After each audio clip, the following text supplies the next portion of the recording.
அள்ள அள்ள குறையாதது அட்சய பாத்திரம். அது நமக்கு தெரியும், கேள்விப்பட்டிருக்கிறோம். ஆனா போட போட நிரம்பாத ஒரு பாத்திரம் உண்டு. அது என்ன தெரியுமா? நம்மள பல பேர்கிட்ட அந்த பாத்திரம் உண்டு. அதுதான் பேராசை அப்படிங்கிற பாத்திரம். அதை நிறைவு செய்யவே முடியாது. பேராசையை பத்தி சுஃபி இலக்கியத்துல ஒரு பிரபலமான கதை உண்டாம். அதை ஒரு பெரியவர் எடுத்து சொல்லியிருக்கிறார். ஒரு மன்னர் நகர்வலம் போயிட்டு இருக்கார். ஒரு பிச்சைக்காரன் மன்னர் எதிரில் வரான். பிச்சை போடுங்கிறான். என்னுடைய அமைதியை கெடுக்காதே போங்கிறார் மன்னர். அவன் சிரிக்கிறான். அரசே, உங்களுடைய அமைதி கெடக்கூடிய நிலையில் இருந்தா அதுக்கு பேர் அமைதியே கிடையாது அப்படின்னு நானா. எதிரில் நிக்கிறது வெறும் பிச்சைக்காரன் இல்லை, யோகி அப்படிங்கிறத மன்னர் புரிஞ்சுக்கிட்டார். துறவியே, உங்களுக்கு என்ன வேணும்னாலும் கேளுங்க, கொடுக்குறேன்னாராம். அந்த துறவி மறுபடியும் சிரிக்கிறார். அரசே, உங்களால முடியாததையெல்லாம் கொடுக்க முடியும்னு சத்தியம் செய்யாதீங்க அப்படின்னார். மன்னருக்கு கோபம் வந்துட்டுது. என்ன இவர் இப்படி சொல்றாரு அப்படின்னு நினைச்சார். நகர்வலத்தை பாதியிலேயே நிறுத்தினார். வாங்க அரண்மனைக்குன்னார். துறவியை அழைச்சிக்கிட்டு அரண்மனைக்கு வந்துட்டார். துறவி தன்கிட்ட இருந்த பிச்சை பாத்திரத்தை நீட்டினார். இது நிறைய எனக்கு பொற்காசுகள் வேணும் அப்படின்னாராம். அவ்வளவுதானா, இது ஒரு பெரிய காரியமா அப்படின்னு கையை தட்டினாராம் மன்னர். ஒரு பெரிய தாம்பாளம் நிறைய பொற்காசுகள் சேர்ந்தது. அதை அள்ளி போட்டார். போட போட அந்த பிச்சை பாத்திரம் நிரம்பவே இல்லை. பொற்காசுகள் போட போட அவ்வளவையும் உள்ள வாங்கிக்கிட்டே இருக்குது. அரசாங்க கஜானாவே காலி ஆயிட்டுது. மூட்டை மூட்டையா பொற்காசுகளை கொட்டி பார்த்துட்டாங்க. அது முழுங்கிக்கிட்டே இருக்குது.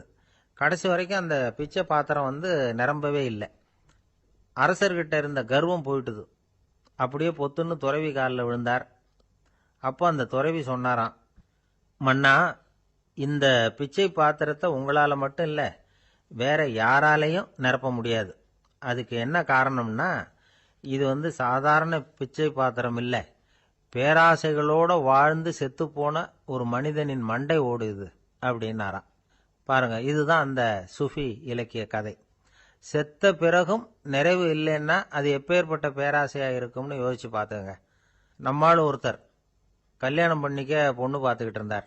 அழகு, அறிவு, படிப்பு எதுவும் தேவையில்லை, பணம் மட்டும் இருந்தா போதும் அப்படின்னு பார்க்கறவங்க கிட்ட எல்லாம் சொல்லி வச்சார்.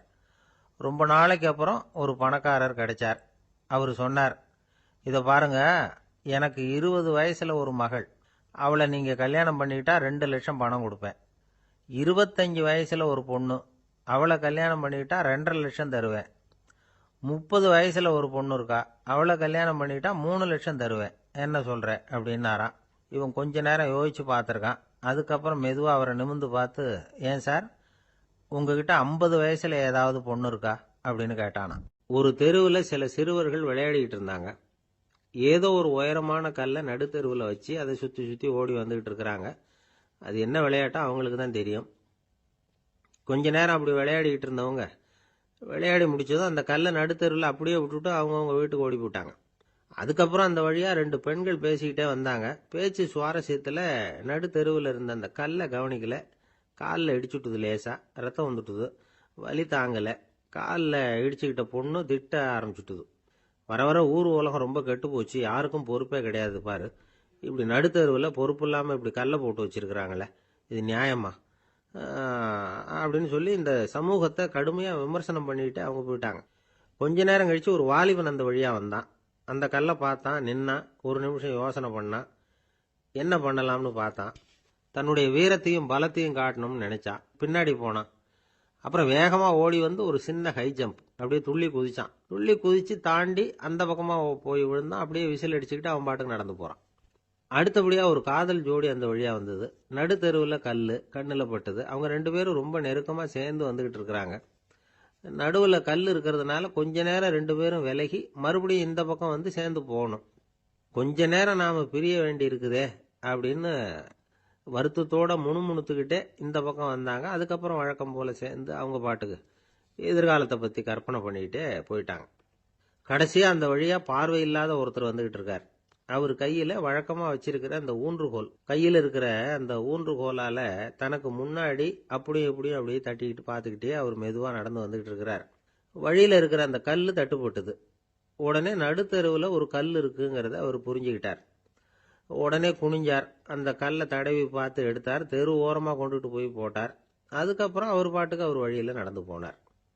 இப்போ இதில் பல பேர் வந்தாங்க போனாங்க. இவங்களில் பார்வை உள்ளவங்க யார், பார்வை இல்லாதவங்க யார்? இப்படி ஒரு கேள்வி கேட்டால் என்ன பதில் சொல்ல முடியும்? கொஞ்சம் யோசிச்சு பார்த்தா இன்னைக்கு பல பேர் இப்படி தான் இருந்துகிட்டு இருக்கிறோம். ஒரு ஆள் பார்க்கறதுக்கு பெரிய மனுஷன் மாதிரி இருக்கார். ஒரு தெரு வழியா நடந்து வந்துகிட்டு இருந்தார். இருட்டு நேரம். வழியில ஒரு பெரிய கல்லு கிடந்தது, கருங்கல்லு. பார்த்தார். கொஞ்ச நேரம் யோசிச்சார். போய் தூக்கி பார்த்தா ரொம்ப கனமா இருந்தது. இன்னொரு ஆள் சேர்ந்தாதான் தூக்க முடியும். இவர் உடனே ரோட்டோரமா போய் ஒரு மரத்தடியில் உட்காந்துக்கிட்டார். ரெண்டு பக்கமும் பார்த்துக்கிட்டே இருக்கார், யாராவது வர்றாங்களான்னு.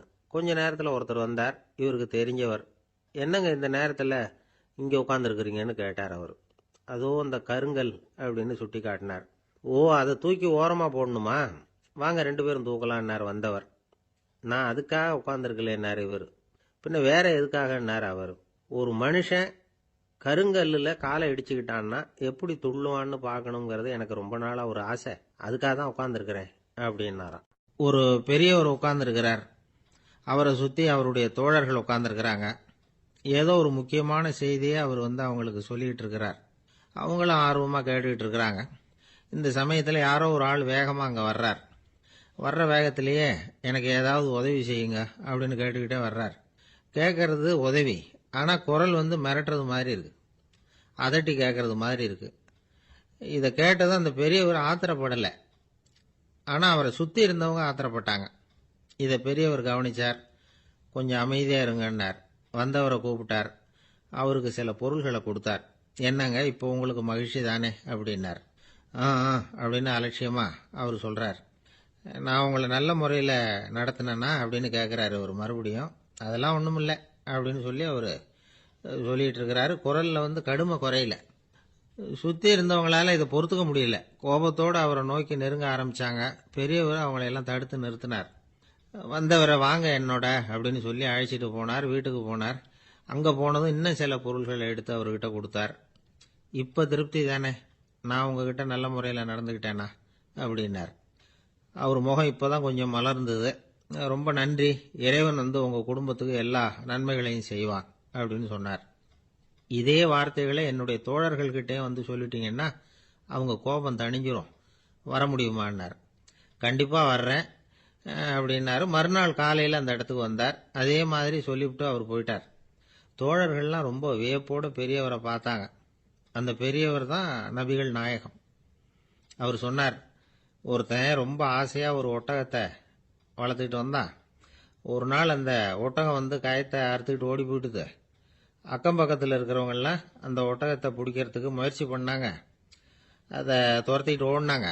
ஒட்டகம் தாறுமாறாக ஓட ஆரம்பிச்சுது. இந்த சமயத்தில் ஒட்டகத்தை வளர்த்தவன் அங்கே ஓடி வந்தான். நீங்கள் அதை ஒன்றும் செய்ய வேணாம், விட்டுருங்க. அதோட சுபாவம் எனக்கு நல்லா தெரியும். அதை சுலபமாக என்னோட வழிக்கு கொண்டுட்டு வந்துட முடியும். நான் பார்த்துக்கிறேன், விட்டுருங்கோ அப்படின்னா. எல்லாரும் விலைக்கு போயிட்டாங்க. இவன் என்ன செஞ்சான் தெரியுமா? கொஞ்சம் புல்லை கையில் எடுத்துக்கிட்டு அந்த ஒட்டகத்தை நெருங்கினான். அவ்வளவுதான். அது ஓடி இவன் காலடியில் உட்காந்துக்கிட்டது.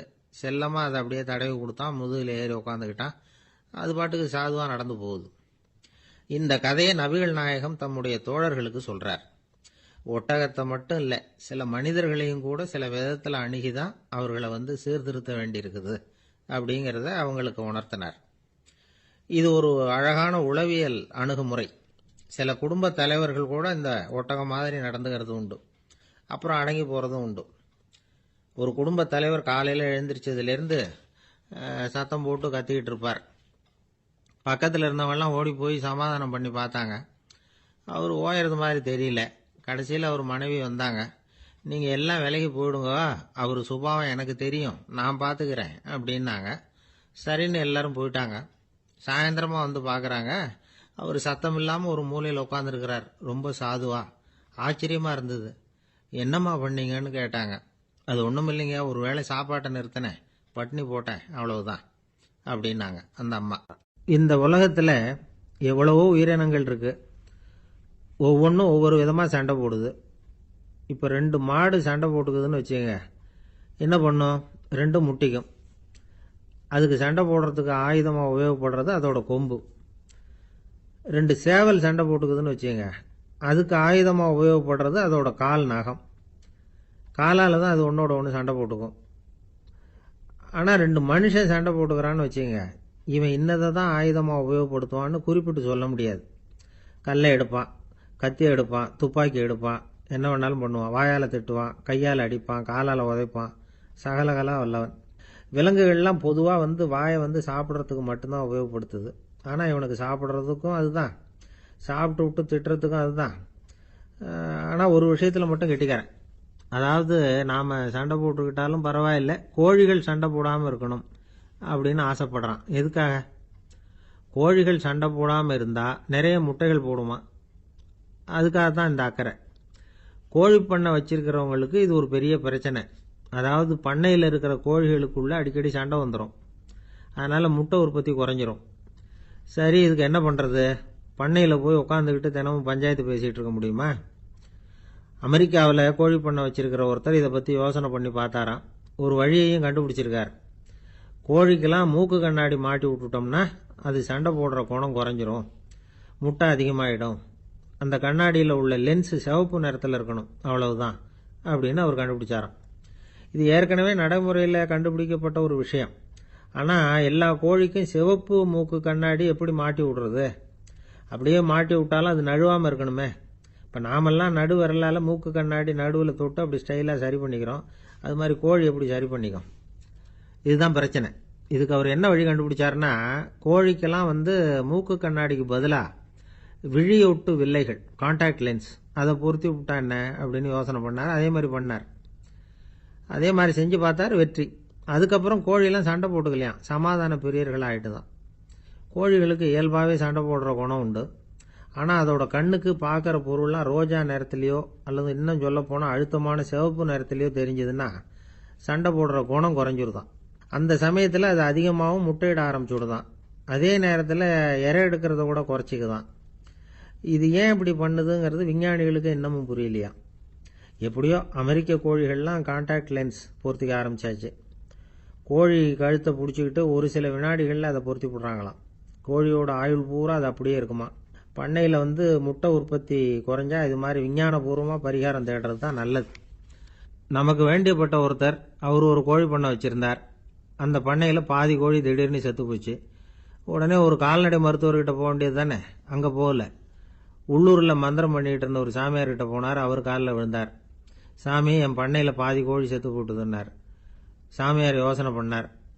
சரி, பண்ணையில் வாசப்படி கிழக்கு பக்கமாக வச்சிருக்கியா மேற்கு பக்கமாக வச்சிருக்கியான்னு கேட்டார். கிழக்கு பக்கமாக இருக்குன்னார் அவர். அதுதான் தப்பு, மேற்கு பக்கமாக அதை மாற்று, சரியாக போடும்னாராம்.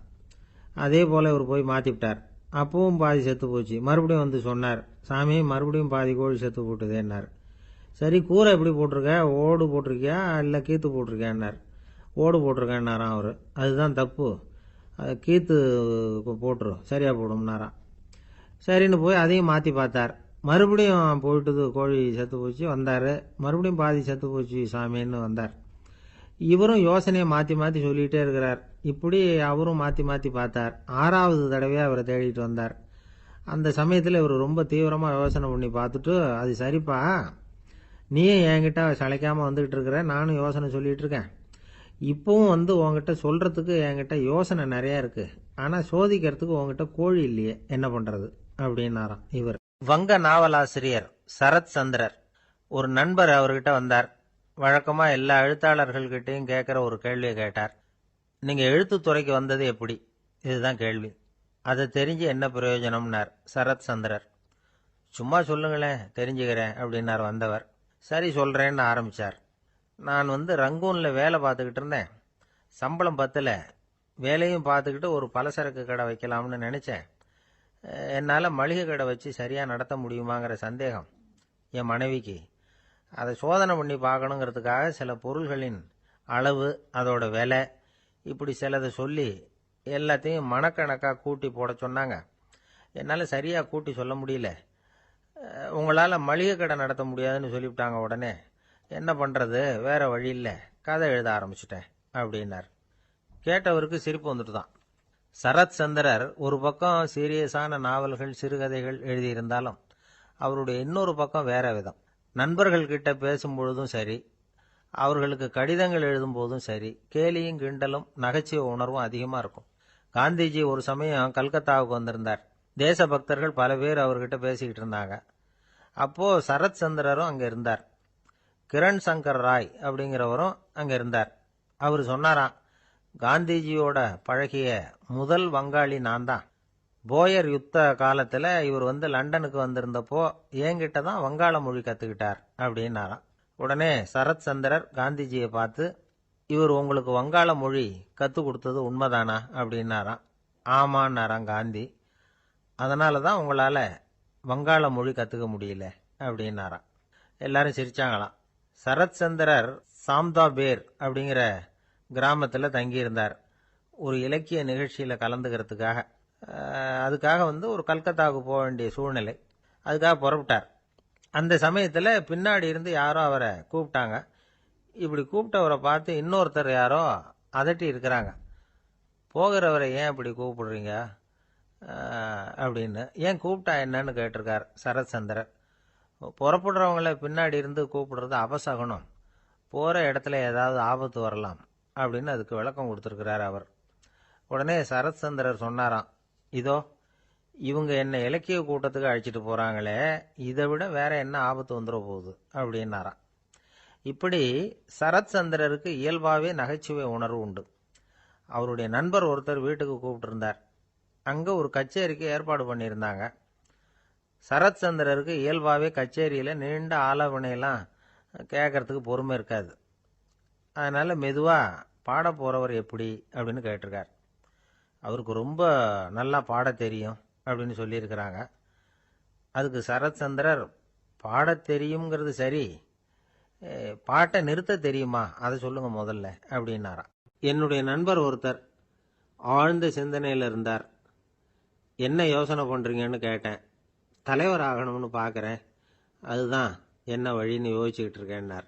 நான் கூட அது மாதிரி யோசிச்சு பார்த்தேன். அதுக்கப்புறம் அந்த யோசனையை கை விட்டுட்டேன் அப்படின்னோம். ஏன்னு கேட்டார். அதுக்கான தகுதிகள் நமக்கு இல்லைங்கிறது புரியுது. அது நமக்கு புரியறத விட நம்ம விட மற்றவங்களுக்கு நல்லா புரிஞ்சு போச்சு.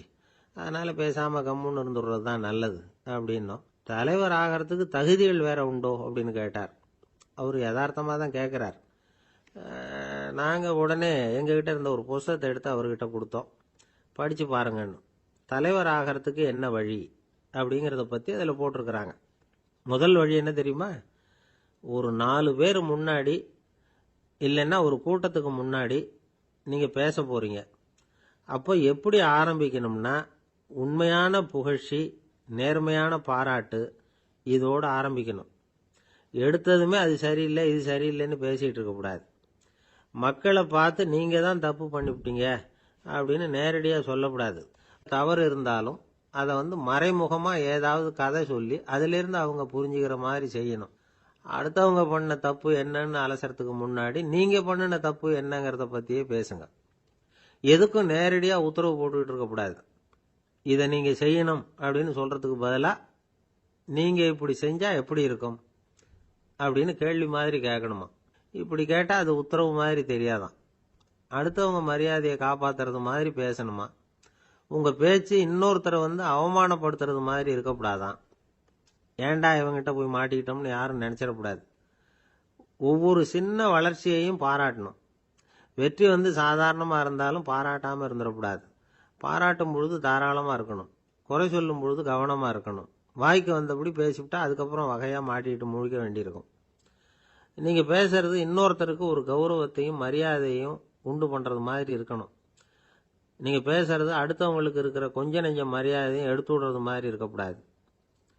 உங்கள் பேச்சை கேட்டால் கேட்குறவங்களுக்கு ஒரு ஊக்கம் வரணும், உற்சாகம் வரணும். தவறு எதுவாக இருந்தாலும் அதை சுலபமாக திருத்திக்கலாம், சரி பண்ணிக்கலாங்கிறது மாதிரி இருக்கணும் உங்கள் பேச்சு. அடுத்தவங்களை சந்தோஷப்படுத்துங்க. உங்கள் யோசனையை கேட்டு நடந்துக்கிறதுனால அந்த சந்தோஷம் அவங்களுக்கு கிடைக்கணும். இந்த தகுதியெல்லாம் உங்ககிட்ட இருந்தால் நீங்கள் ஒரு சிறந்த தலைவராகலாம் அப்படின்னு அந்த புஸ்தகத்தில் போட்டிருக்குது. இந்த காலத்தில் தலைவர் ஆகிறதுக்கு வேற சில தகுதிகள்லாம் கூட தேவைப்படுது. ஒரு புள்ள தன்னுடைய அப்பா கிட்ட, அப்பா உன்ன மாதிரியே நானும் அரசியலில் சேரணும், தலைவர் ஆகணும்னு ஆசைப்படுறேன், இன்னையிலேருந்து எனக்கு அரசியல் பாடம் கற்றுக் கொடு அப்படின்னு கேட்டிருக்கான். அவரும் சரின்னு சொல்லிவிட்டு ஒரு பெரிய ஏணியை எடுத்துகிட்டு வந்தாராம். ஒரு செவுத்தில் சாத்தினார். இந்த ஏணியில் ஏறி உயர போய் அங்கே பரன் மேலே இருக்கிற ஒரு புத்தகத்தை எடுத்துகிட்டு வாடான்னு இருக்கார். மகனை பார்த்து, அப்பா ஏணி ரொம்ப உயரமாக இருக்குது, நீ ஜாக்கிரதையாக அதை பிடிச்சிக்கோ, நான் ஏறி போகிறேன் அப்படின்னு நான் பையன். பயப்படாத, நான் பார்த்துக்கிறேன்னாரு அப்பா. பையன் ஏணியில் ஏறினா உச்சிக்கு போனதும் அப்பா கையை எடுத்துட்டார். ஏணி அப்படியே சரிஞ்சுட்டுது. பையன் பொத்துன்னு கீழே விழுந்துட்டான். இடுப்பு பிடிச்சிக்கிட்டே எழுந்திரிச்சான். என்னப்பா இது, இப்படி என்னை ஏற விட்டுட்டு கையை விட்டுட்டியே, இப்படி கை விடலாமா அப்படின்னு கத்தியிருக்கான். அப்பா நிதானமாக சொன்னாராம், அவசரப்படாதப்பா, அரசியலில் இதுதான் முதல் பாடம், பெத்த அப்பனா இருந்தாலும் அவனை நம்பாதே அப்படின்னு உபதேசம் பண்ண ஆரம்பிச்சாராம். ஒருத்தர் இருக்கார், நல்ல உத்தியோகத்தில் தான் இருக்கிறார். ஆனால் எப்போ பார்த்தாலும் முகத்தை வெறுப்பாக வச்சிருப்பார். அப்படியே வருவார் போவார். ஏன் சார் இப்படி இருக்கிறீங்க அப்படின்னு விசாரித்தோம். ஏன்டா இந்த வேலைக்கு வந்தோம்னு இருக்கு சார் அப்படின்னார். உங்கள் வேலை உங்களுக்கு பிடிக்கலையா அப்படின்னு கேட்டோம். இல்லைன்னார். இப்படிப்பட்டவங்க வெற்றிகரமான வாழ்க்கை வாழ முடியாது. இது நிபுணர்கள் கருத்து. வேலையை நேசிக்க தெரிந்தவர்கள் வெற்றி பெறுவார்கள் அப்படிங்கிறாங்க அவங்க. எந்த துறையாக இருந்தாலும் சரி, அந்த துறையில் வெற்றிகரமாக இருக்கிறவங்கள விசாரித்து பாருங்க. எனக்கு என்னுடைய வேலை ரொம்ப பிடிக்கும் அப்படின்னு சொல்கிறவங்களாக தான் இருப்பாங்க. அப்படி இருந்தால் தான் அது வெற்றிகரமாக இருக்க முடியுது அவங்களால. ஒருத்தனுக்கு பிடித்தமான பொழுதுபோக்கே அவனுடைய தொழிலாக இருந்துட்டுதுன்னா அவனை மாதிரி கொடுத்து வச்சவன் வேற யாரும் இல்லை அப்படிங்கிறார் பெர்னாட் ஷா. ஒரு தடவை மன்னர் ஹுமாயூன் உயிரை தண்ணீர் முண்டு ஊற்றுகிற தொழிலாளி ஒருத்தர் காப்பாற்றினாராம் அந்த ஹுமாயூன் உயிரை. உடனே மன்னர் கேட்டிருக்கார், உனக்கு என்ன வேணும்னாலும் கேளு தரேன், உயர் பதவி வேணுமா அப்படின்னு கேட்டாராம். மன்னா, மக்களின் தாகம் தீர்க்கக்கூடிய இந்த பணியை விட உயர்ந்தது உண்டா அப்படின்னாராம் அந்த தொழிலாளி. அவரால் அவருடைய வேலையை நேசிக்க முடிஞ்சுது. அதனால் மகிழ்ச்சியாக இருக்க முடிஞ்சுது. நாமெல்லாம் அப்படி இல்லை. வேலை கிடைக்கிற வரைக்கும் கிடைச்சா போதும் அப்படின்னு இருக்கோம். கிடைச்சதுக்கப்புறம் ஏன்டா அந்த வேலைக்கு வந்தோம்னு ரொம்பவும் அழுத்துக்குவோம். சரி, நாம் இருக்கிற இடத்துல நாம் வெற்றிகரமாக இருக்க வழி உண்டா அப்படின்னா உண்டுன்னு சொல்கிறாங்க. அதாவது மன இயல் நிபுணர்கள் இருக்கிறாங்க இல்லையா, அவங்க அதுக்கு முக்கியமாக 6 வழிகள் சொல்கிறாங்க.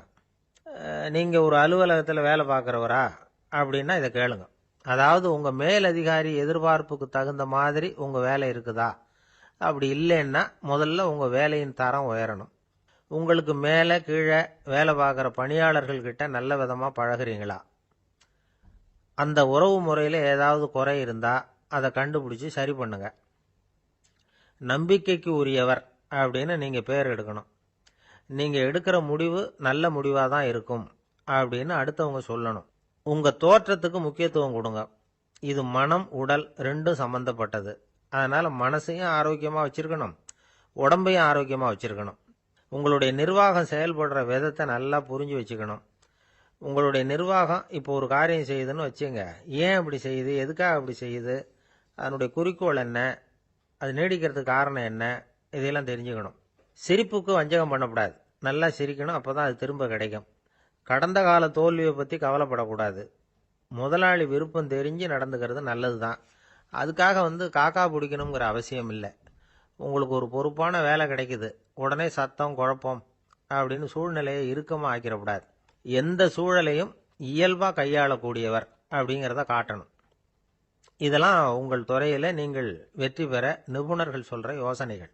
இவ்வளவு விவரமும் சொல்லிவிட்டு ஒருத்தரை பார்த்து கேட்டோம், இப்போ சொல்லுங்க, நீங்கள் செய்கிற வேலை உங்களுக்கு பிடிச்சிருக்குதா அப்படின்னோம். ரொம்ப ரொம்ப பிடிச்சிருக்குது அப்படின்னார். சரி, என்ன செஞ்சிட்டு இருக்கிறீங்க அப்படின்னு கேட்டோம். சும்மா தான் இருக்கிறேன் அப்படின்னார் அவர். அவர் ஒரு பெரிய குடும்பத்தில் பிறந்தவர். இருக்கிற சொத்துக்கள் எல்லாத்தையும் வாரி வழங்கிவிட்டு காட்டுக்கு புறப்பட்டார் தவம் செய்யறதுக்காக. இருந்தது பூராவும் கொடுத்துட்டார். இனிமே எதுவுமே இல்லை கொடுக்கறதுக்கு. அப்போ கடைசியாக ஒருத்தன் கையை நீட்டினான். ஐயா, ஏதாவது கொடுங்கன்னா. அவர் பார்த்தார். கட்டியிருக்கிற வேட்டியை தவிர வேற எதுவுமே இல்லை. 8 முழம் பட்டு வேட்டி, ஜரிகை கரையோடு இருக்குது. கடைசியாக அதை தான் எடுத்து கட்டிக்கிட்டு அவர் புறப்பட்டுக்கிட்டு இருக்கிறார். அவர் பார்த்தார், எதிரில் அவன் பரிதாபமாக நின்றுக்கிட்டு இருக்கிறான். அந்த 8 முழ வேட்டியை 2ஆக கிழிச்சார். 4 முழத்தை அவங்ககிட்ட கொடுத்துட்டு மீதி 4 முழத்தை தன்னுடைய இடுப்பில் கட்டிக்கிட்டு அவர் காட்டுக்கு போயிட்டார். இவன் என்ன பண்ணான் தெரியுமா? கையில் கிடைச்ச 4 முழத்தை எடுத்துக்கிட்டு கடை வீதிக்கு போனான். பழைய பட்டு வேட்டி ஜருகை இதெல்லாம் விலைக்கு வாங்குற வணிகர் ஒருத்தர் இருந்தார். அவர்கிட்ட போனான். இதை விலைக்கு எடுத்துக்கிறீங்களான்னு கேட்டான். அவர் வாங்கி பார்த்தார். ஆகா, ரொம்ப அருமையான வேட்டி, விலை ஒசந்த ஜருகை, இது ஏது உனக்குன்னு கேட்டார். அவன் நடந்ததை சொன்னான். அப்படின்னா ஒன்று செய்யி, இந்த வேட்டியோட இன்னொரு பாதியையும் மெதுவாக வாங்கிட்டு வந்துரு, உனக்கு நிறைய பணம் தரேன் அப்படின்னார் அந்த வணிகர். இவன் கொஞ்சம் யோசனை பண்ணி பார்த்தான். கொஞ்சம் இருங்க தான் வந்து விடுறேன் அப்படின்னு சொல்லிவிட்டு நேராக காட்டுக்கு போனான். அவர் எங்கே இருக்காருன்னு தேடி கண்டுபிடிச்சான். அவர் ஒரு இடத்துல தவக்கோலத்தில் இருக்கிறார். கட்டியிருந்த இடைவேட்டியும் அவரை அறியாமலே நழுவி கீழே விழுந்து கிடக்குது. இவனுக்கு ரொம்ப வசதியாக போச்சு. அவரை கேட்க வேண்டிய அவசியமே இல்லை. மெதுவாக சத்தம் போடாமல் அடிமேல அடி வச்சு நெருங்கினான். அவர் கண்ணை மூடிக்கிட்டு அவர் பாட்டு நின்றுக்கிட்டு இருக்கார். இவன் மெதுவாக போய் கீழே கிடந்த அந்த துணியை எடுத்துக்கிட்டு சத்தம் போடாமல் திரும்பி நடந்தான். அப்படி கொஞ்சம் தூரம் நடந்திருப்பான். அப்படி ஓட ஆரம்பிக்கிற சமயத்தில் அவன் காலில் கீழே கிடந்த முள்ளு ஒன்று நறுக்குன்னு தைச்சு விட்டுது. வலி தாங்க முடியாமல் அம்மான்னு கத்திவிட்டான். இந்த சத்தத்தினால கண்ணை மூடி நின்றுக்கிட்டு இருந்த அவர் தவம் கலைஞ்சுது. மெதுவாக கண்ணை திறந்து பார்க்கறார். தன் இடையில இருந்த வேட்டி அவன் கையில் இருக்கு. இப்போ அவர் நினைக்கிறாராம், இந்த வேட்டி மேலே நான் வச்ச ஆசை அல்லவா அவனை வந்து திருடன் ஆக்கிவிட்டுது அப்படின்னு நினைச்சாராம். இது எப்பேற்பட்ட மனநிலைங்கிறத கொஞ்சம் யோசிச்சு பாருங்க. தான் ஒரு பொருள் மேலே வைத்த பற்று இன்னொரு மனிதன் திருடனா ஆகிறதுக்கு காரணமாக ஆயிட்டுதே அப்படின்னு நினைக்கிறார். அப்படி நினைச்ச அவர் யார் தெரியுமா? அவர் தான் மகாவீரர். இழந்துட்டேங்கிறியே, நீ என்னத்தை கொண்டு வந்த இங்கே இழக்கிறதுக்கு? நீ என்னத்தை உண்டாக்குன இது அழிஞ்சுட்டுதுன்னு சொல்றதுக்கு? இது அவருடைய சிந்தனை. இன்னைக்கு நம்ம சிந்தனையெல்லாம் வேற மாதிரி இருக்குது. ஒருத்தன் நடுத்தெருவில் உட்காந்து அழுதுகிட்டு இருந்தான். அந்த வழியா வந்தவர் கேட்டார், ஏன்பா அழற அப்படின்னு கேட்டார். 5 ரூபா சார், இந்த இடத்துல விழுந்துட்டுது, ரொம்ப நேரமா தேடுறேன், கிடைக்காது போல இருக்கு அப்படின்னா. எப்போ தொலைஞ்சுது அப்படின்னு கேட்டார். அது எனக்கு தெரியாது சார், பணத்தை தொலைச்சவன் தேடி பார்த்துட்டு போயிட்டான், நான் அவனுக்கு பின்னாடி தேட வந்தவன் அப்படின்னு சொல்லிவிட்டு மறுபடியும் தேட ஆரம்பிச்சானா. அமெரிக்க ஜனாதிபதி ஆப்ரஹாம் லிங்கன் ஒரு நாள் தன்னோட கோச்சு வண்டியில தலைநகரான வாஷிங்டனுக்கு போயிட்டு இருக்கிறார். கோச்சு வண்டி ஒரு சாலையில் போயிட்டு இருக்கு. அந்த சாலைக்கு ஒரு பக்கத்தில் பயங்கரமான சதுப்பு நிலம். சதுப்பு நிலம்னா அது புதைகுழி, புதை மணல்ங்கிறோம்ல, அது மாதிரி. அந்த சதுப்பு நிலத்தில் யாராவது மாட்டிக்கிட்டா அவ்வளவுதான், ஆளை கொஞ்சம் கொஞ்சமாக உள்ள அமுக்கிவிடும். தப்பிச்சு கரையேறது கஷ்டம். அப்படிப்பட்ட நிலம் அது. ஆப்ரஹாம் லிங்கன் ஏதோ ஒரு முக்கியமான அரசாங்க வேலையாக போயிட்டு திரும்பி வந்துகிட்டு இருக்கிறார். அதனால் அந்த சமயத்தில் அவர் விலை உசந்த ஆடைகளை அணிஞ்சிருக்கிறார். அப்படி அவர் அந்த கோச்சு வண்டியில் வந்துகிட்டு இருக்கிறாரு. அந்த சமயத்தில் ஒரு காட்சி அவர் கண்ணில் பட்டுட்டுது. என்ன தெரியுமா? ரோட்டுக்கு பக்கத்தில் இருந்த சதுப்பு நிலத்தில் ஒரு இளம் பன்றி குட்டி சிக்கிக்கிட்டு தவிச்சிக்கிட்டு இருக்குது. பரிதாபமாக கத்திக்கிட்டு இருக்குது. அதை பார்த்தார் லிங்கன். அவருக்கு என்ன மாதிரி ஆயிட்டுது. உடனே வண்டியை நிறுத்த சொன்னார். கீழே இறங்கினார். தன்னோட விலை உசந்த ஆடைகளை பற்றி லட்சியம் பண்ணவே இல்லை. தனக்கே ஆபத்து வரலாம்ங்கிறத பற்றியும் கவலைப்படலை. தான் ஒரு குடியரசுத் தலைவருங்கிறத பற்றியும் அவர் நினச்சி பார்க்கல. நேராக அந்த சதுப்பு நிலம் பக்கமாக போனார். அந்த சேத்துல இறங்கி பன்றிக்குட்டியை காப்பாற்றி கரைக்கு கொண்டுட்டு வந்து சேர்த்துட்டார். அதுக்கப்புறம் நிம்மதியாக கோச்சு வண்டியில் ஏறி வெள்ள மாளிகைக்கு வந்து சேர்ந்தார். ட்ரெஸ்ஸு, உடம்பு பூரா சேறு சகதி. பார்க்குறவங்களுக்கெல்லாம் ஆச்சரியமாக போச்சு. அவங்களுக்கு ஒன்றும் புரியல. இவர் நேராக ட்ரெஸ்ஸு மாற்றிக்கிறதுக்காக போனார். கோச்சு வண்டி ஓட்டிகிட்டு வந்தவங்கிட்ட போய் எல்லாரும் கேட்டாங்க, என்ன ஆச்சு அப்படின்னு. அவர் வர்ற வழியில் நடந்த விவரத்தை சொன்னார். ஆப்ரஹாம் லிங்கனுடைய இந்த இறக்க குணத்தை எல்லாரும் பாராட்டினாங்களாம், புகழ்ந்தாங்களாம். ஆனால் இதுக்கு லிங்கன் என்ன பதில் சொன்னார் தெரியுமா? தயவு பண்ணி இந்த புகழ்ச்சியான பேச்சையெல்லாம் ஒதுக்குங்க, அதெல்லாம் வேணாம். அந்த சின்ன பிராணி சகதியில் மாட்டிக்கிட்டு துடிச்சிக்கிட்டு இருந்தது, அதை பார்த்தேன். உடனே என்னுடைய இதயத்தில் ஒரு முள்ளு தைச்சது மாதிரி ஒரு உணர்வு. அந்த முள்ளை பிடுங்கி எறிஞ்சேன், அவ்வளவுதான். உண்மையில் அந்த பிராணிக்கு நான் உதவினேங்கிறத விட எனக்கு ஏற்பட்ட இன்னலை போக்கிட்டேன் அப்படிங்கிறது தான் உண்மை. அதுதான் பொருத்தம். அப்படி இருக்கிறப்போ இதில் புகழறதுக்கு என்ன இருக்குது அப்படின்னாராம் ஆப்ரஹாம் லிங்கன். எவ்வளவு யதார்த்தமான வார்த்தைகள் பாருங்க. இந்த காலத்தில் நம்மளையும் பல பேர் அப்படி உண்டு. நீச்சல் தெரியாத ஒரு ஆள் தண்ணியில் இறங்கிட்டான். தண்ணி ஆழம்ங்கிறது அப்புறமா தான் தெரிஞ்சுது. தத்தளிக்க ஆரம்பிச்சுட்டான். வாழ்னு கத்துறான். கரையில் நின்றுட்டு இருந்த ஒருத்தர் இதை பார்த்தார். உடனே அவருக்கு இதயத்தில் முள்ளு தைச்சது மாதிரி ஒரு உணர்வு. உடனே குபீர்னு தண்ணியில் பாய்ஞ்சார். அவரை காப்பாற்றி கரைக்கு கொண்டுட்டு வந்து சேர்த்தார். இதை பார்த்துக்கிட்டு இருந்த இன்னொருத்தர் காப்பாற்றின அந்த ஆளை பாராட்டி புகழ்ந்தார். என்ன புகழாதீங்க சார் அப்படின்னார் அவர். ஏன்னு கேட்டார் இவர். நான் அந்த ஆளை ஏன் காப்பாற்றினேன் தெரியுமா? அவன் நேற்றுக்கு என்கிட்ட 300 ரூபா கடன் வாங்கியிருக்கிறான். இவன் தண்ணியில போட்டான்னா நான் கொடுத்த கடனும் தண்ணியில போடும். அதனால தான் விழுந்து காப்பாத்தினேன் அப்படின்னா அந்த ஆள். ஒரு இலக்கிய கூட்டம் ஏற்பாடு பண்ணியிருக்கிறோம், நீங்க அவசியம் வந்து அதில் பேசணும் அப்படின்னு கேட்டுக்கிட்டார் ஒருத்தர். வேணாங்க, 4 பேருக்கு முன்னாடி வந்து நிற்கிறதுனா எனக்கு ரொம்ப கூச்சமாக இருக்கும் அப்படின்னாரு இவர். ஏன் சார் இன்னமும் குழந்தை மாதிரி கூச்சப்படுறீங்களே அப்படின்னார் அவர் ஒரு மாதிரியாக சமாளித்து அனுப்பி வச்சுட்டு அதுக்கப்புறம் அதை பற்றி இவர் யோசிச்சு பார்த்துருக்கார். சில நிபுணர்கள் எழுதியிருக்கிறத படித்தும் பார்த்துருக்கிறார். மனோதத்துவ நிபுணர்கள் என்ன சொல்கிறாங்க தெரியுமா? 10லேருந்து 20% குழந்தைகள் பிறக்கிறப்பவே கூச்ச சுபாவம் கொண்டதாக தான் இருக்குதான். ஒரு தாத்தா தன்னோட பேர பிள்ளைய ஆசையாக கூப்பிடுறார் விளையாட்டு காட்ட, அதை அழுதுகிட்டு ஓடி போகுது. ஒரு அம்மா தன்னோட பிள்ளைய பள்ளிக்கூடத்தில் சேர்க்கறதுக்காக கூப்பிட்டுக்கிட்டு போகிறாங்க. அந்த புள்ள அம்மாவோட முந்தானையில் ஒளிஞ்சிக்கிட்டு வெளில வரமாட்டேங்குது. இவங்களெல்லாம் எப்படி சமாளிக்கிறது? குழந்தைகளோட கூச்ச சுபாவத்தை போக்குறது எப்படி? இதுக்கு நிபுணர்கள் சில யோசனைகளை சொல்லியிருக்கிறாங்க. மற்றவங்களுக்கு முன்னாடி என் பையனுக்கு கூச்சம் ரொம்ப அதிகம் சார், மற்றவங்க பார்த்தா ரொம்ப வெக்கப்படுறான், இப்படி சொல்கிற அப்பாக்கள் உண்டு. என் பையன் புது மனுஷால பார்த்தா அட்டையாக ஒட்டிக்குவான் சார் அப்படின்னு சொல்கிற அப்பாக்களும் உண்டு. இப்படிலாம் குழந்தைகளுக்கு வந்து முத்திரை குத்துறது ரொம்ப தப்பான். புதுசாக யாராவது வீட்டுக்கு வந்தால் குழந்தை தானாக தன்னோட கூச்சத்தையும் பயத்தையும் போக்கிக்கிட்டு சகஜமாக மாறி வர்றதுக்கு வாய்ப்பு கொடுக்கணுமா.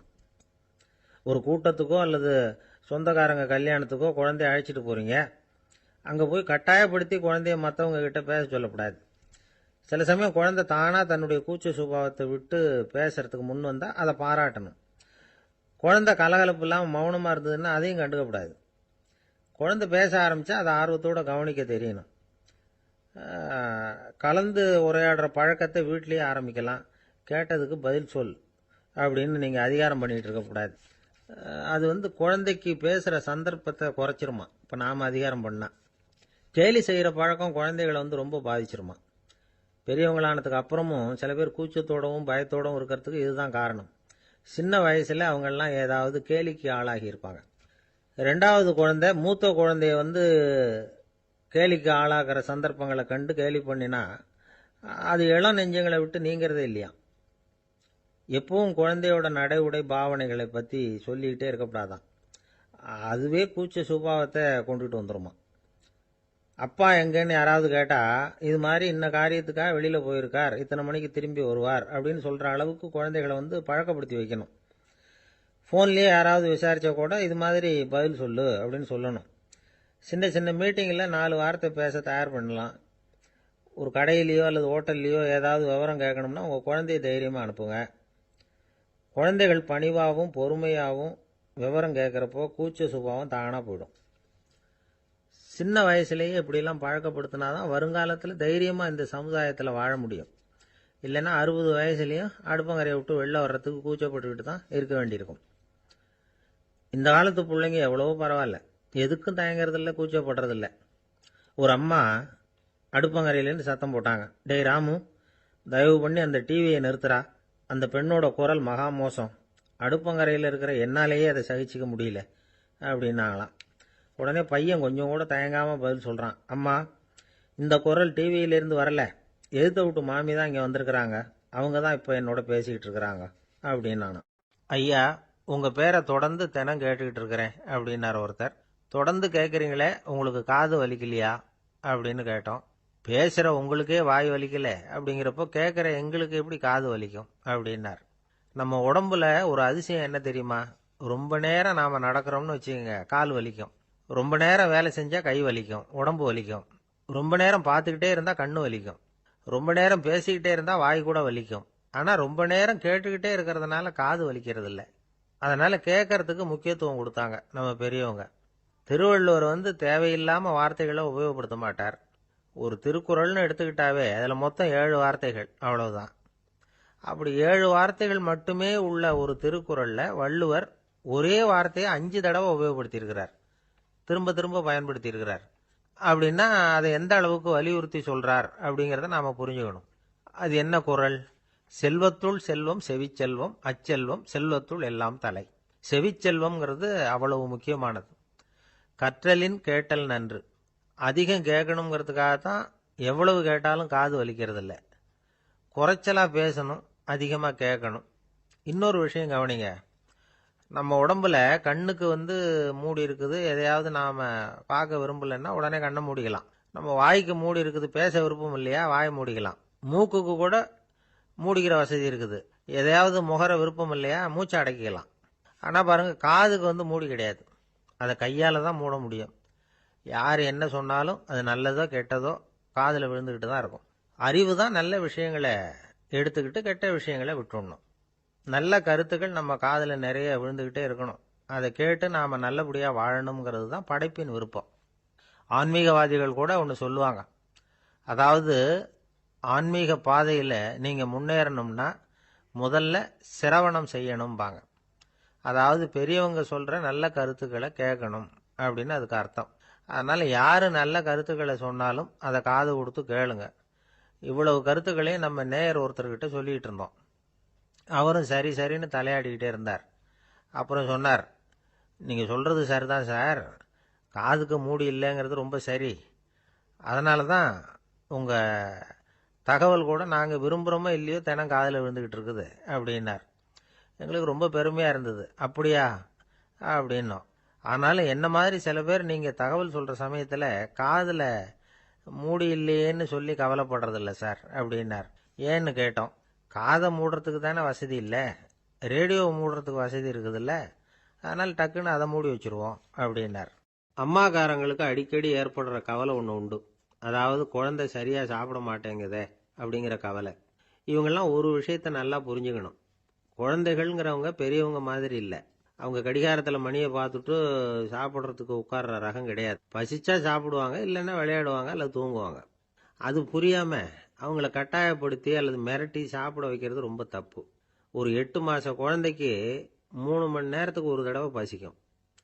அந்த நேரம் பார்த்து சாப்பாடு கொடுத்தா அடம் பண்ணாமல் அது பாட்டுக்கு சாப்பிட்றோம். அதே குழந்தைக்கு 1 வயசு ஆகிறப்போ 4 மணி நேரத்துக்கு ஒரு தடவை பசிக்கும்.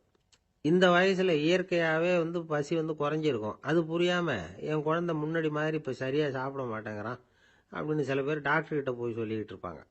இன்னொரு விஷயம், ஒரு குழந்தைக்கு வயசு அதிகமாகிற வேகத்துக்கு உடம்பு எடையும் அதிகமாகிக்கிட்டே போகாது. உடம்பு எடை அதிகமாகிற வேகம் குறைஞ்சிக்கிட்டே வரும். 6 மாத குழந்தைக்கு ஒரு வாரத்தில் 150 கிராம் எடை கூடும். ஒரு வயசில் வாரத்துக்கு 71 கிராம் எடை கூடும். இது புரியாமல் அதிகமாக சாப்பாட்டை கொடுத்து குழந்தைய கஷ்டப்படுத்தக்கூடாது. ஏன்னா அளவுக்கு மீறின உணவு அஜீரணத்தை உண்டு பண்ணிவிடும். குழந்தைக்கு ஒரு தட்டில் கொஞ்சமாக ஆகாரத்தை வச்சு கொண்டுகிட்டு போய் கொடுக்கணும். மலை மாதிரி குவிச்சு வச்சா அதை பார்த்ததுமே பசி அடங்கி போயிடும். அடித்து மிரட்டி பயமுறுத்தி குழந்தைய சாப்பிட வைக்கிற பழக்கம் இருக்குது பாருங்கள், அதுக்கு ஃபுட் ஃபோர்ஸிங் அப்படின்னு பேர். இப்படி பண்ணுனா குழந்தைக்கு சாப்பாட்டில் விருப்பம் குறைஞ்சிரும், அதை கண்டாவே வெறுக்க ஆரம்பிச்சிடும். அது மாதிரி உளம் சார்ந்த பசி குறைவு, சைக்கோஜெனிக் அனோரெக்சியா, அது ஏற்படுமா. சாப்பாடுங்கிறதே ஒரு தண்டனை மாதிரி தோணும். குழந்தைகளுக்கு பிடிச்ச மாதிரியான ஆகாரத்தை கொடுக்கணும். சத்து அதிகம் இருக்குங்கிறதுக்காக அதுக்கு பிடிக்காத ஆகாரத்தை கொடுத்து கட்டாயப்படுத்தக்கூடாது. குழந்தைகளுக்கு 2 வயசு ஆகிறப்போ இயற்கையாகவே எதிர்மறை குணம் உண்டாகும். அதாவது அந்த எதிர்மறையாக பேசுறது. இது மாதிரி சமயங்களில் நாம் என்ன சொல்கிறோமோ அதுக்கு நேர்மாறாக நடந்துக்கும். ஏட்டிக்கு போட்டி. சாப்பிட சொன்னால் விளையாட போவோம், விளையாட சொன்னால் சாப்பாடு கேட்கும். இதை புரிஞ்சுக்கிட்டு நடந்துக்கணும். குழந்தை சொன்ன பேச்சை கேட்கலேன்னு கோவப்படக்கூடாது. குழந்தை வளர வளர பிடிவாத குணம் வர்றது சகஜம். கேட்டதை வாங்கி கொடுத்தா தான் சாப்பிடுவேன் அப்படின்னு பிடிவாதம் பண்ணும். வாங்கி கொடுத்துடுறது தான் உத்தமம். நீங்களும் அதுக்கிட்ட பிடிவாதம் பண்ணிகிட்டு இருக்கக்கூடாது. ஏன்னா கேட்டது கிடைக்கலையேங்கிற ஏமாற்றம் கூட குழந்தையோட பசியை குறைச்சிரும். கேட்டது கிடைச்சுட்டா பசி அதிகமாகும். கொடுத்ததை மலமலன்னு சாப்பிட்றோம். குழந்தைகளுக்கு கண்ட கண்ட நேரத்தில் சாப்பிட்றதுக்கு எதையாவது வாங்கி கொடுத்துக்கிட்டு இருந்தால் சாப்பாட்டு நேரத்தில் சாப்பிடாம அடம் பண்ண ஆரம்பிச்சிடும். பள்ளிக்கூடம் போகிற பிள்ளைங்க காலை உணவை சரியாக சாப்பிட மாட்டாங்க. அச்சம், அவசரம், பரபரப்பு இதெல்லாம் தான் காரணம். பள்ளிக்கு புறப்படுறதுக்கு ஒரு 3/4 மணி நேரத்துக்கு முன்னாடியே சாப்பாடு போட்டுருங்க, அது சரியாக போடும். படிக்கிற குழந்தைகள் உடல் சோர்வு, மனச்சோர்வு இது காரணமாக கூட சாப்பிட மறுக்கிறது உண்டு.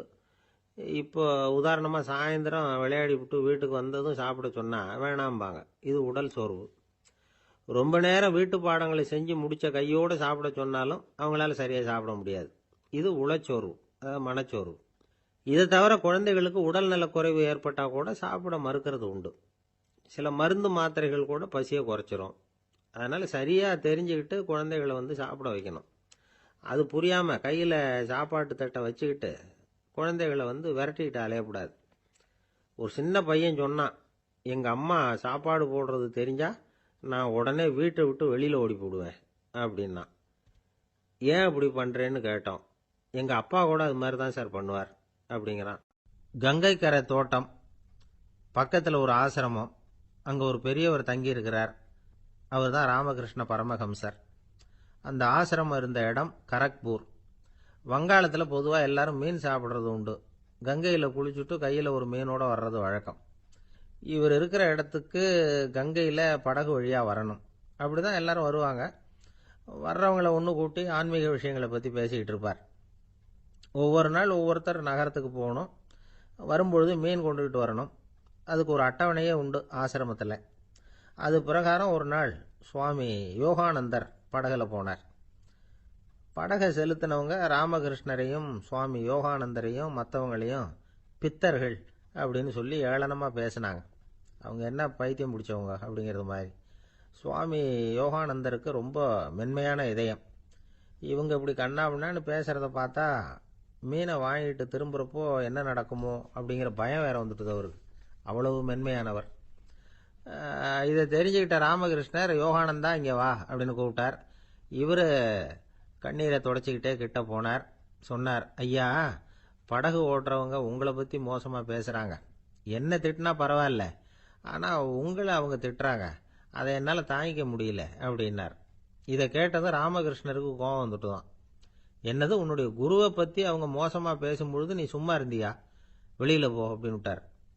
குரு நிந்தனை செய்கிறப்போ அதை கேட்டுக்கிட்டு சும்மா இருக்கலாமா? குரு நிந்தனையை கேட்டால் பாவம் இல்லையா? என்னை தூற்றும் போது அவங்க பாவம் செய்கிறாங்க. அதை கேட்டுக்கிட்டு நீ சும்மா இருந்தால் நீயும் பாவம் செய்கிற அப்படின்னாராம். அடுத்த நாள் சுவாமி நிரஞ்சனானந்தர் போக வேண்டிய நாள். இவர் படகுல போகும்பொழுதும் அதே மாதிரி நடந்துதான். அவங்க மோசமாக பேச ஆரம்பித்தாங்க, திட்ட ஆரம்பித்தாங்க. அப்படி கேலி பண்ண ஒருத்தனை இவர் என்ன பண்ணார், பலார்னு கன்னத்தில் அரைஞ்சிட்டார். இன்னொருத்தனை கங்கையில் தூக்கி எறியறதுக்கும் தயாராகிட்டார். அதுக்கப்புறம் அவங்க யாரும் வாயை திறக்கலை. மீன் வாங்கிட்டு வர்றப்பவும் படகுல ஒரே அமைதி. அவ்வளவு பயம் அவங்களுக்கு. ராமகிருஷ்ணர் கூப்பிட்டு விசாரித்தார் என்ன நடந்ததுன்னு. இவர் சொன்னார், அவர் யோகானந்தா போகும்பொழுது என்ன நடந்ததோ அப்படியே தான் இப்பவும் நடந்தது. குரு நிந்தனை செய்கிறத கேட்டுக்கிட்டு நான் சும்மா இருப்பேனா? ஒருத்தனை அப்படியே அரைஞ்சுட்டேன், இன்னொருத்தனை ஆற்றுல தூக்கி போட்டுருவேன்னு பயமுறுத்தினேன், அவ்வளவுதான் அப்படின்னாராம். இப்போவும் ராமகிருஷ்ணருக்கு கோபம் வந்துட்டு தான். என்ன இது, அணியறது காஷாயம், இருக்கிறது ஆசிரமம், உனக்கு இவ்வளவு கோபம் வந்ததுன்னா அப்புறம் என்னத்துக்கு ஆசிரமத்தில் இருக்கணும்? பிரம்மச்சாரி எப்பவும் அமைதியாக இருக்கணும் அப்படின்னு அறிவுரை சொன்னாராம் ராமகிருஷ்ணர். அப்போ இவர் கேட்டாராம், ஏங்க அவருக்கு ஒரு விதமான அறிவுரை சொன்னீங்க, எனக்கு வேற விதமாக அறிவுரை சொல்கிறீங்க, இதில் எது உண்மை அப்படின்னு கேட்டிருக்கார். இதுக்கு ராமகிருஷ்ணர் சொன்ன பதில் என்னன்னா, அட அசடே, சக்கரத்தில் காற்று அதிகமாக இருந்தால் குறைக்கணும், குறைச்சலாக இருந்தால் கூட்டணும். அவன் சாது, அவனுக்கு அதிக உணர்ச்சி தேவை, உனக்கு படபடப்பு அதிகம், உனக்கு பொறுமை தேவை அப்படின்னாராம். இதில் உள்ள கருத்து என்னன்னா, கல்விங்கிறது எப்படின்னா அதை சூழ்நிலைக்கு தகுந்த மாதிரி கற்பிக்கணும். எல்லாருக்கும் ஒரே மாதிரி கற்பிக்கக்கூடாது. கேட்குறவர் தகுதி, புரிஞ்சுக்கிற திறமை, இதை பொறுத்து கல்வி அமையணும். ஆரம்ப காலத்தில் ஒரு குரு, அப்போ ஒரு சீடன் இருந்தான். அது வேடிக்கையான குரு, வேடிக்கையான சீடன். ஒரு ஆசிரமம். ஒரு நாள் ஒருத்தன் அவசரமாக அந்த குருவை தேடி வந்திருக்கிறான். என்ன விஷயம்னு விசாரித்தார் குரு. உங்கள் சீடர் என்னை அடிச்சுட்டார் அப்படின்னு புகார் பண்ணானா அந்த ஆள். குரு சீடனை கூப்பிட்டார். அடிச்சியா இந்த ஆளை அப்படின்னு கேட்டாராம். ஆமான் இருக்கான் சீடன். ஏன் அடிச்சே அப்படின்னு கேட்டாராம். இந்த ஆள் உங்களை பற்றி மட்டமாக பேசிவிட்டான், என்னால் அதை தாங்கிக்க முடியல, அதனால தான் அடிச்சுட்டேன்ருக்கான். அப்படி என்ன பேசினா அப்படின்னு கேட்டாராம். உன்னுடைய குருநாதர் இப்போல்லாம் அர்த்தமில்லாமல் பேச ஆரம்பிச்சுட்டார் அப்படின்னு சொல்லிவிட்டான், அதனால தான் அடிச்சுட்டேன் அப்படின்னானா. அதுக்காக அடிச்சே அப்படின்னாராம். நான் அதுக்காக அடிக்கல குருவே, இப்பெல்லாம் நீங்கள் அர்த்தம் இல்லாமல் பேசுறதாக அவன் சொல்கிறான், அப்படின்னா இதுவரைக்கும் நீங்கள் அர்த்தத்தோடு பேசினதாகத்தானே அர்த்தம், அது தப்பு தானே, அதனால தான் அடித்தேன் அப்படின்னானா. பந்திக்கு முந்தர ஆசாமிகள் நம்மள பல பேர் உண்டு. அப்படி முந்தறதுக்கு கூட முயற்சி பண்ணுறவங்க நிறைய பேர் இருக்கிறாங்க. இதில் என்ன ஒரு விஷயம்னா, பந்திக்கு முந்துறது கூட தப்பு இல்லை. ஆனால் அப்படி ஒரு விருந்தில் ஆளாக போய் உட்காந்து சாப்பிட்டா கூட வெளியில் வர்றப்ப என்ன பெரிய விருந்து வச்சுட்டான், சாம்பாரில் உப்பு இல்லை, ரசத்தில் காரம் இல்லை அப்படின்னு குறை சொல்லிகிட்டே வர்றது இருக்கு பாருங்க, அது சரியில்லை, நாகரிகமும் இல்லை. கல்யாண பத்திரிகையில் என்ன போட்டிருக்குது, என் பொண்ணுக்கும் இன்னார் பையனுக்கும் கல்யாணம், எல்லாரும் குடும்பத்தோடு வந்திருந்து மணமக்களை வந்து ஆசீர்வதிக்கணும், இப்படி தானே போட்டிருக்கோம். குடும்பத்தோடு வந்து விருந்து சாப்பிட்டு சாப்பாடு எப்படி இருக்குன்னு அபிப்பிராயம் சொல்லிவிட்டு போங்க அப்படின்னா போட்டிருக்கு கல்யாண பத்திரிகையில். ஒருத்தர் வீட்டு விசேஷத்துக்கு போயிருக்கோம்னா எவ்வளவோ அசௌகரியங்கள் நமக்கு ஏற்படலாம். ஏராளமான கூட்டம் வந்திருக்கும். எல்லாரையும் அவங்க வந்து தனித்தனியாக கவனிச்சிக்கிட்டு இருக்க முடியாது. நாம தான் அனுசரித்து நடந்துக்கணும். நாமளாக போய் வாழ்த்த வேண்டியவங்களை வாழ்த்தி விட்டு வந்து சேரணும். அதை விட்டுட்டு பத்திரிக்கை கொடுத்தானேன்னு போனேன், கவனிப்பே சரியில்லை அப்படின்னு புலம்பிக்கிட்டு இருக்கக்கூடாது. ஒரு விருந்துக்கு போனால் அங்கே எப்படி நடந்துக்கணும் அப்படிங்கிறத பற்றி கூட அனுபவசாலிகள் சில விவரங்கள்லாம் சொல்லியிருக்கிறாங்க. இந்த காலத்தில் கல்யாணம், பிறந்த நாள், அது இதுன்னு நிறைய விருந்துகள் நடக்குது. அதெல்லாம் எதுக்காக? மனித உறவுகளை வளர்த்துக்கிறதுக்காக தான், வேற எதுக்கு? ஒரு விருந்துக்கு போனால் அமைதியாக பொறுமையாக போய் உட்காரணும். அடித்து பிடிச்சிக்கிட்டு இடத்த பிடிக்க போகிறேன் அப்படின்னு நிற்கக்கூடாது. முதல் பந்தி நடந்துக்கிட்டு இருந்தால் அது முடிஞ்சு இலை எடுத்து சுத்தம் பண்ணதுக்கு அப்புறம் போய் உட்கார்றது தான் நாகரீகம். இலை எடுக்கிறதுக்கு முன்னாடியே அங்கே போய் உட்காந்தா நல்லா இருக்காது. நீங்கள் சாப்பிட்டுட்டு உட்காந்துருக்கீங்களா, சாப்பிட்றதுக்கு உட்காந்துருக்கீங்களா, பார்க்குறவங்களுக்கு சந்தேகம் வந்துடும். அதே மாதிரி இலையில எல்லா ஐட்டமும் பரிமாறினதுக்கு அப்புறம் சாப்பிட ஆரம்பிக்கணும். ஒவ்வொரு ஐட்டமாக வைக்க வைக்க நாம் பாட்டுக்கு எடுத்து உள்ளே தள்ளிகிட்டே இருந்தோம்னா எதை வச்சோம் எதை வைக்கலன்னு பரிமாறினவரே குழம்பி போயிடுவார். ஏன்னா எப்போ பார்த்தாலும் இலை காலியாகவே இருக்கும். சாப்பிட்றப்போ உங்கள் சாப்பாட்டையே நீங்கள் கவனிக்கணும். அடுத்தவங்க இலையில என்ன இருக்குது, பக்கத்தில் இருக்கிறவர் எதை அதிகமாக சாப்பிட்றார், இதெல்லாம் நமக்கு என்னத்துக்கு? எல்லாரும் சாப்பிட்டு முடிக்கிற வரைக்கும் பொறுமையாக இருக்கிறது தான் நல்லது. நீங்கள் மட்டும் திடீர்னு பாதியில் எழுந்திரிச்சு பக்கத்தில் இருக்கிறவங்களுக்கு சங்கடமாக இருக்குமேங்கிறதெல்லாம் யோசிக்காமல் நீங்கள் பாட்டு எழுந்திரிச்சு போகக்கூடாது. பக்கத்தில் உள்ளவங்க உங்களை எழுந்திரிக்க சொன்னால் எழுந்திரிச்சு போகலாம். விருந்துகளில் சாப்பாட்டை வீணாக்கிறதே ஒரு நாகரிகமாக போட்டுது. இந்த காலத்தில் சாப்பாட்டுக்கே கஷ்டப்பட்டுக்கிட்டு பல பேர் இந்த உலகத்தில் இருக்கிறப்போ சாப்பாட்டை வீணாக்கிறது எவ்வளவு பெரிய மோசங்கிறத நினச்சி பார்க்கணும். வேணுங்கிற அளவுக்கு கேட்டு வாங்கி சாப்பிட்றது தான் முறை. விருந்தில் இந்த பஃபே அப்படின்னு சொல்லி ஒரு முறை சொல்கிறாங்கல்ல, அதாவது உணவு வகைகளையெல்லாம் பொதுவாக ஒரு இடத்துல வச்சுடுறது, நமக்கு தேவையானதை நாமே எடுத்து ஒரு தட்டில் போட்டுக்கிட்டு சாப்பிட வேண்டியது.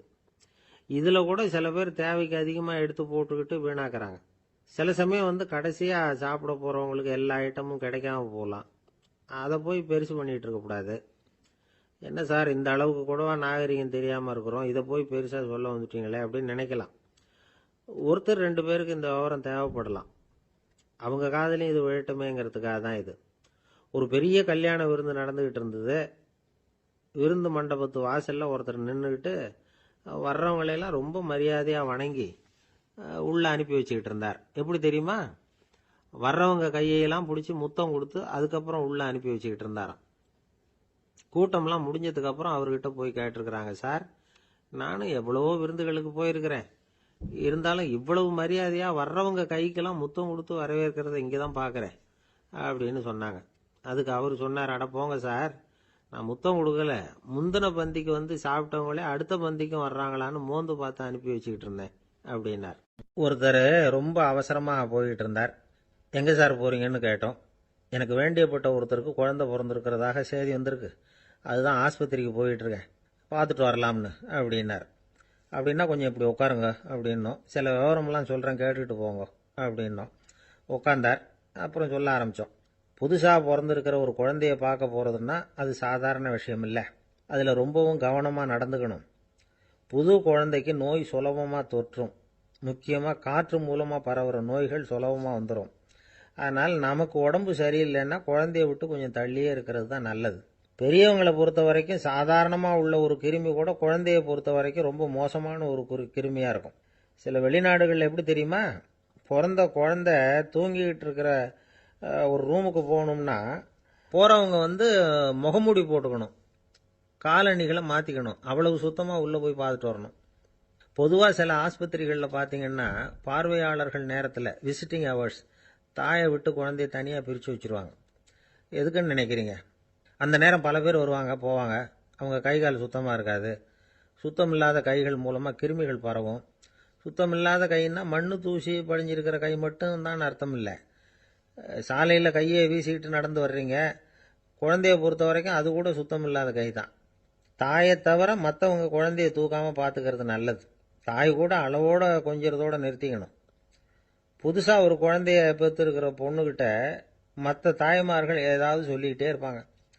குழந்தைய அப்படி வளர்க்கணும் இப்படி வளர்க்கணும் அப்படின்னு ஏதாவது அட்வைஸ் பண்ணிக்கிட்டே இருப்பாங்க.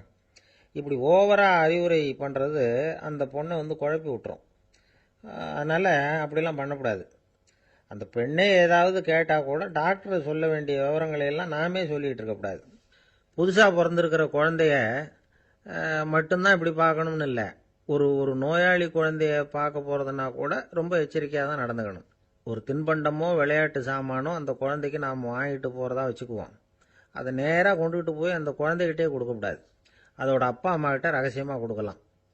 அவங்க முடிவு பண்ணட்டும் குழந்தைகிட்ட அதை கொடுக்கலாமா வேண்டாமாங்கிறத. அவங்களுக்கு தான் தெரியும் அதோட மனசும் உடம்பும். உங்கள் அக்கறையை காட்டுறதா நினச்சிக்கிட்டு குழந்தை வாயில் எதையும் கொண்டுட்டு போய் போடாதீங்க. போகிறப்போ உங்கள் வீட்டு குழந்தையும் அழைச்சிட்டு போகாதீங்க.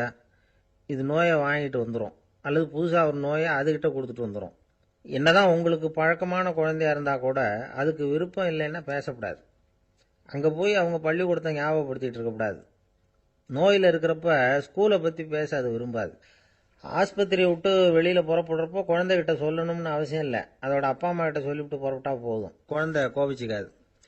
சமூக சம்பிரதாயத்தை பற்றி அது கவலைப்படுறதில்லை. இப்படி எல்லா விவரமும் நம்ம எதிரில் உட்காந்துருந்தவங்க கிட்ட சொல்லி முடித்தோம். ரொம்ப நன்றி சார் அப்படின்னு சொல்லிவிட்டு அவர் புறப்பட்டார். குழந்தைங்க கொஞ்சம் வளர்கிற வரைக்கும் தான் நாம் எச்சரிக்கையாக இருக்கணும்னு இல்லை, வளர்ந்த பிறகு இன்னும் எச்சரிக்கையாக இருக்கணும். ஒரு பையன் பள்ளிக்கூடத்துலேருந்து திரும்பி வீட்டுக்கு வந்தான். முகம் பூரா நகத்தால் கீறி இருந்தது. அப்பா பார்த்து பயந்துட்டார். யாருடா உன்னை இப்படி பண்ணது அப்படின்னார். என் கூட படிக்கிற இன்னொரு பையன்னா. நாளைக்கு உன் கூட பள்ளிக்கூடத்துக்கு வர்றேன், நீ எனக்கு அவனை அடையாளம் காட்ட முடியுமான்னார். அது ரொம்ப சுலபம் நான் பையன். எப்படின்னார் அப்பா. அவன் காதில் ஒன்றை கையோடு எடுத்துகிட்டு வந்திருக்கிறேன், இதோ என் பையில தான் வச்சிருக்கேன் அப்படிங்கிறான் அந்த பையன். அன்பா இருக்கணும்னு அநேக பெரியவங்க சொல்லியிருக்கிறாங்க. நாமளும் அதை கேட்டுட்டு அன்பு காட்டுறதுக்கு தயாராக தான் இருக்கிறோம். அதை வாங்கறதுக்கு தான் ஆளை காணும். இருந்தாலும் அன்புல எத்தனையோ வகை உண்டு. அதை சரியா புரிஞ்சுக்கிட்டு அதுக்கப்புறம் அன்பு காட்ட ஆரம்பிக்கணும். வகையை புரிஞ்சுக்காம அன்பு காட்டினா வம்புல மாட்டிக்க வேண்டியதுதான். அன்புன்னா சாதாரணமா நினைச்சு விடாதீங்க. அதுல எவ்வளவு விதம் தெரியுமா? இரக்கம், கருணை, காருண்யம், பந்துத்துவம், பட்சம், பாசம், நேசம், விசுவாசம், அபிமானம், காதல், பக்தி, இப்படி பல விதமா அதை பத்தி சொல்லி வச்சிருக்கிறாங்க பெரியவங்க. இந்த வார்த்தைகள் எல்லாம் நாம கேள்விப்பட்டதுதான். இருந்தாலும் அதுகளுக்குள்ள என்ன வித்தியாசம்னு கேட்டா சரியா சொல்ல தெரியாது. அதனால இந்த வார்த்தைகளுக்கெல்லாம் பெரியவங்க என்ன விளக்கம் சொல்றாங்கன்னு இப்ப பார்க்கலாம். எளியவர்கள் மேல செலுத்துற அன்பு இருக்கு பாருங்க, அதுக்கு இரக்கம்னு பேரு. அறிவு பலம், சரீர பலம், இது ரெண்டும் இல்லாதவங்க மேல, அதாவது வலிமையற்றவர்கள் மேல செலுத்துற அன்பு இருக்கு பாருங்க, அதுதான் கருணை. எறும்புல இருந்து யானை வரைக்கும் சகல ஜீவராசிகள் மேலேயும் காட்டுற அன்புக்கு காருண்யம்னு பேரு, ஜீவகாருண்யம். சிவி சக்கரவர்த்தி காட்டின அன்பு இந்த ரகம். உறவினர்கள், சொந்தக்காரங்க, அவங்க வசதியா இருந்தாலும் வறுமையில் இருந்தாலும் வித்தியாசம் இல்லாம காட்டுற அன்பு இருக்கு பாருங்க, அதுக்கு பேரு பந்துத்துவம். ஒரு எஜமானன் வேலையாள்கிட்ட காட்டுற அன்பு இருக்கு பாருங்க, அதுக்கு பேரு தான் பட்சம். அவனும் தன்னை மாதிரி மனுஷன்தாங்கிற நினைப்பு வேணும். ஒரு தாய் தன்னுடைய குழந்தை மேல, ஒரு குழந்தை தன்னுடைய தாய் மேல செலுத்துற அன்புக்கு பாசம்னு பேரு. ஈருடல் ஓர் உயிர்னு நினைக்கிறது இது. ராமரும் கௌசலையும் இதுக்கு உதாரணம். தம்மை ஒத்த நண்பர்கள் கிட்ட செலுத்துற அன்புக்கு நேசம்னு பேரு. வயசு, செல்வம், அந்தஸ்து இந்த வித்தியாசமெல்லாம் பார்க்காம அவங்க சுக துக்கத்துல சமபங்கு எடுத்துக்கிறது இது. கிருஷ்ணன் குசேலர்கிட்ட காட்டினது இந்த ரகம். வேலை செய்யறவன் முதலாளி கிட்ட காட்டுற அன்புக்கு விசுவாசம்னு பேரு. தேசத்து மேலையும் தாய்மொழி பேர்லையும் செலுத்துற அன்புக்கு அபிமானம்னு பேரு. தேசாபிமானம்னு சொல்றமே இதுதான். ஒரு கணவன் மனைவி பேர்ல காட்டுற அன்புக்கு காதல்னு பேரு. கடவுள் பேர்ல செலுத்துற அன்புக்கு பக்தின்னு பேரு. இப்படி அன்புல பல ரகம் இருக்கிறப்போ அதுல உள்ள வித்தியாசம் தெரியாம இடம் மாத்தி அன்பு காட்டினா இடைஞ்சல் தான். சரி, இந்த அன்பை பத்தி விஞ்ஞானம் என்ன சொல்லுது தெரியுமா? இதயத்தை பாதுகாக்கிறதுக்கு முக்கியமா தேவைப்படுற ஒண்ணு இந்த அன்புதான்னு சொல்லுது. நெதர்லாந்து விஞ்ஞானிகள் இதை ஆராய்ச்சி பண்ணியே கண்டுபிடிச்சிருக்கிறாங்க. கொஞ்சம் முயல் குட்டிகளை 2 பிரிவா பிரிச்சாங்க. 2 குரூப்புக்கும் கொழுப்பு அதிகமா உள்ள ஆகாரத்தையே கொடுத்துட்டு வந்தாங்க.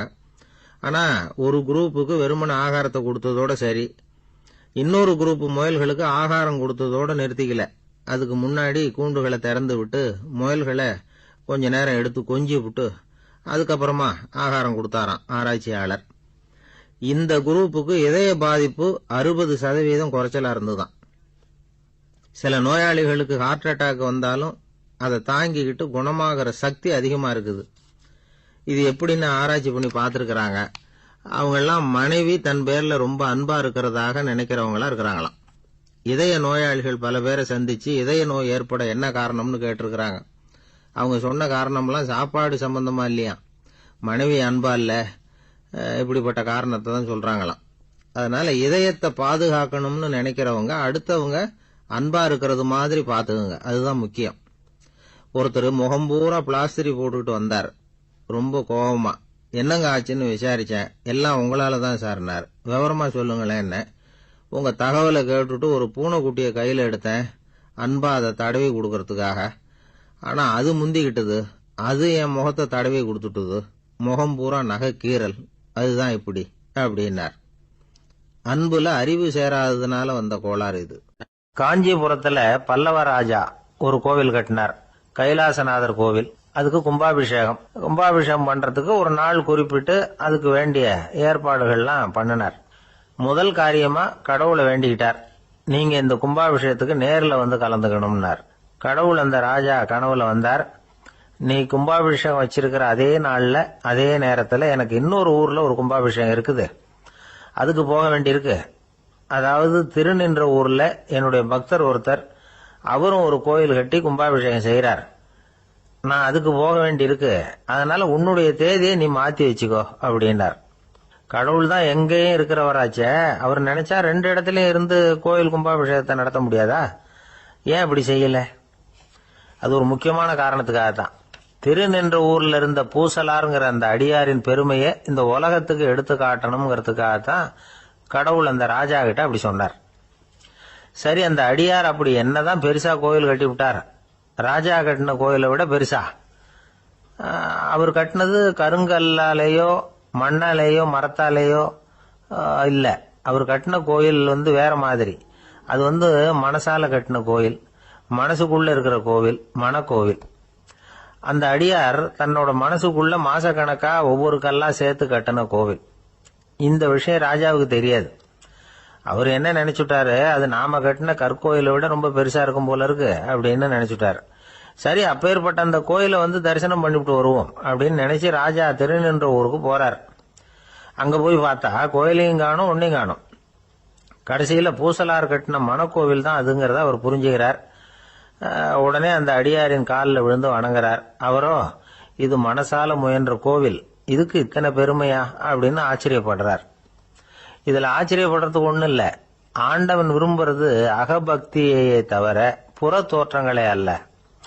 இத நாம புரிஞ்சுக்கிட்டோம்னா நமக்குள்ள எந்த வேறுபாடுகளும் வர்றதுக்கு வழியே இல்லை. இன்னொரு ராஜா இருந்தார். அவரு ஆண்டவனுக்கு படைக்கிறதுக்காக ஒரு தார் நல்ல செவ்வாழை பழமா எடுத்துக்கிட்டு போகணும்னு நினைச்சார். அதனால முத நாளே அதை வாங்கிட்டு வர சொன்னார் வேலைக்காரங்கிட்ட.